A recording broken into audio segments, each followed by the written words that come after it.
fish, big pond, big splash, big bag. Look like the little fish in the big pond. Make the big splash, got the big bag. Look like the little fish in the big pond. Make the big splash, ain't got the big bag.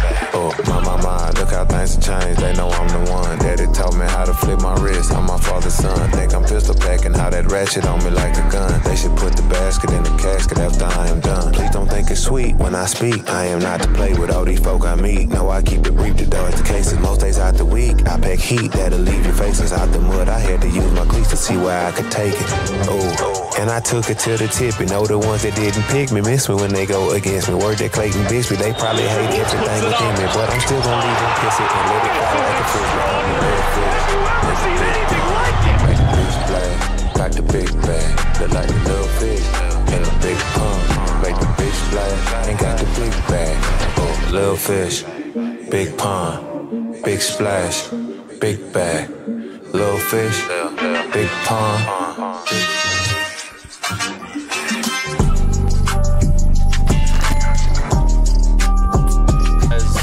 The McDonald's France put up this ad. It says, in English, it reads, "For obvious reasons, we are considering of removing this, the curry sauce," with the caption, 4 years minimum.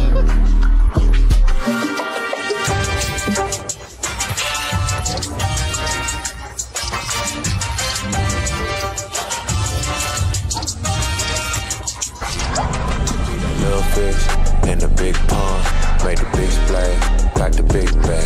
Look like the little fish in the big pond, make the big splash, ain't got the big bag. Oh, little fish, big pond.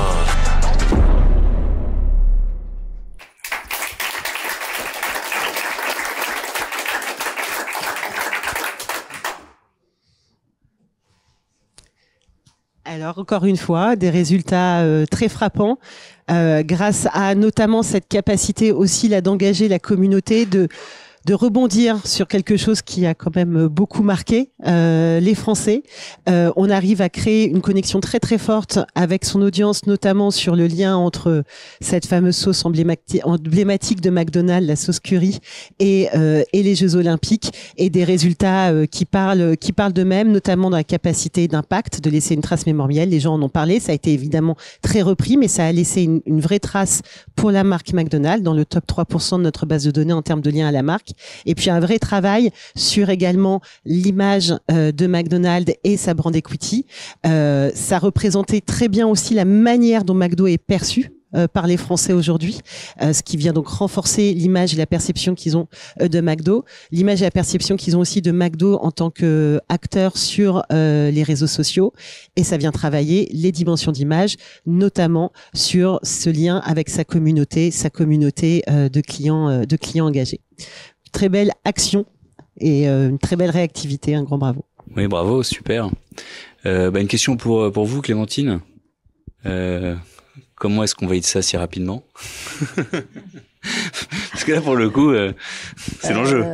C'est l'enjeu, avec tout le risque légal et embouche marketing qu'on connaît des Jeux Olympiques. C'est un groupe WhatsApp avec 3 personnes, une personne de chez McDo, une personne de chez DDB, une personne de chez notre agence média. Et c'est une validation de on le fait pas, et on réfléchit pas trop. On essaye d'équilibrer un peu quand même, bien sûr. Edouard va rectifier, mais côté McDo, on dit non, on y va. Mais c'est surtout qu'on se pose les questions sur notre stratégie culturelle, sur est-ce que ça fait sens avec on est un peu obsédé par la fandom et le social media chez nous. Remettre McDo au centre de la pop culture, ça passe aussi par ça.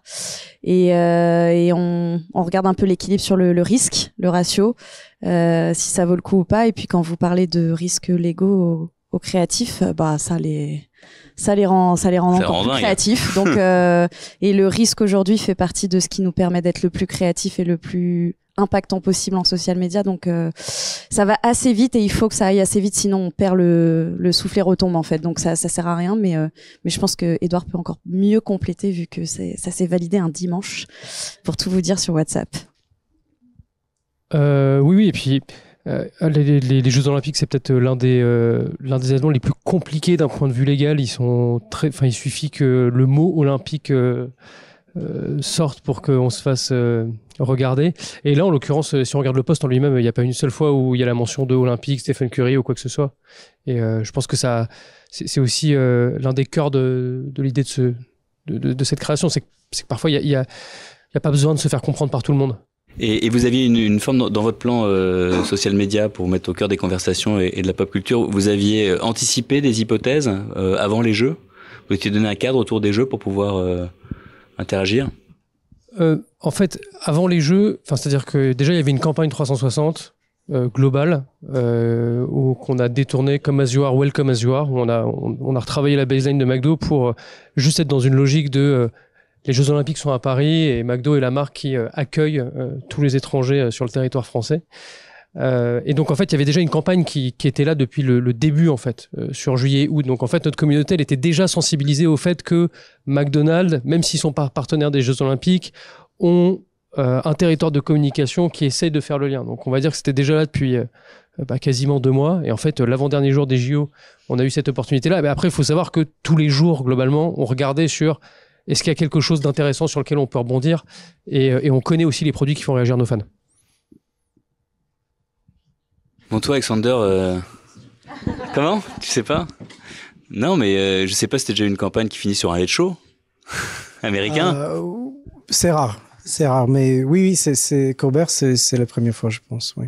Ça marche pas. Parce que ce qui est incroyable dans Ça marche? D'accord, ça marche. Excuse-moi, pardon, pour la caméra. Ce qui est incroyable dans ce cas, on en parlait un petit peu avant, c'est le fait que c'est traversé l'Atlantique et que c'est au moins autant, si ce n'est plus de résonance là-bas que chez nous.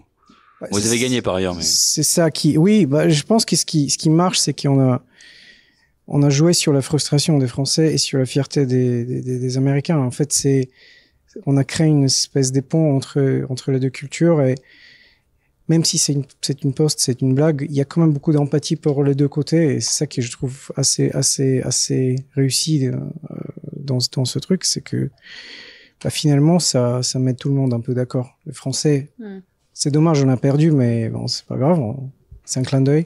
Et les Américains, évidemment, Steph Curry, c'est Steph Curry, donc dès qu'on fait quelque chose avec Steph Curry, ils sont contents.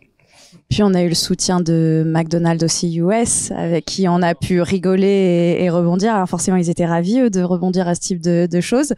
Mais ça fait la force aussi de notre système, c'est qu'on peut s'appuyer les uns les autres sur nos territoires et faire quelque chose d'assez magique comme ça. Ouais, super. Et les ventes de sauce curry, elles ont bougé ou pas en France? Les unités pour 1000 de nuggets, ça a bougé? Il reste pas beaucoup de sauce curry. On en a renvoyé beaucoup. On a renvoyé aux US. Non, franchement, je pense que la blague a plus été sur le social media, mais au contraire, on a eu plus de visites en restaurant aussi, ça permet ça, donc c'est intéressant. Bravo. Merci à vous.